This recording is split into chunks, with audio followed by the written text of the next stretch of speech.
posledici tega, da imaš preveč kilogramov, je to, da recimo mene je ful težko ugrabiti. Ja, predstavljate se mi, da meni optimisti, z nekega razloga se vi odločite, da hočete mene ugrabiti, ne? Prvo mora biti 4, ki bojo me ven nesli. Ne? To že mora biti mala kriminalna organizacija. To že mora biti planning, ne? Pol kar v neki avto me ne bojo noč slačili. Lahko predstavljate, 4 ugrabitelji, pa jaz, gremo not v Suzukija Marutija. Kako bo to zgledalo? Martina, lahko prosim umakneš trebuh, ne moram dati v tretjo. Lahko prosim umakneš levo joško, ne vidim nazaj. To ne gre, ne?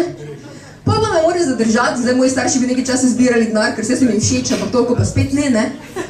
Pa me morajo 2 meseca hraniti, ne? Oni pa že 1000 evrov zadolženi v veliki shopping centri, ko z mano opravijo, ne? To je definitivna prednost tega, da imaš preveč kilogramov. Druga je, da lahko greš preko ceste, kje hočeš, doben avto me ne bo povozil. Če pravimo, ja glejte, bi vi mene povozili? Takega kaskota nimate. Divjak pa tudi nisem, glih najčist. Recimo, Tino povozi avto, če že imam tukaj v prvi vrsti, ne? Ono odleti 4 metre v stran, pa je odbijač od avta zvit. Da mene avto povozi, ne da je odbijač zvit, do motora not pridem. Svečke ven letijo. Pa še tak naredim. Kaj imaš to motor? 1.6? Loser. 2.2 me včeraj ni mogel.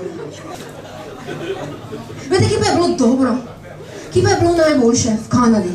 Jaz sem bila v Kanadi taka baba. Jaz sem v Kanadi nosila. Jaz sem prišla v trgovino. To sem rekla, mate, kaj se mene sredi nič tak malega nimamo, gospodična. Jaz sem hodila po cesti, to so se ženske obračale za mano, moški, domači živali. Rej, šla sem za 3 tedna, ostala sem 3 mesece, nisem mogla iti domov.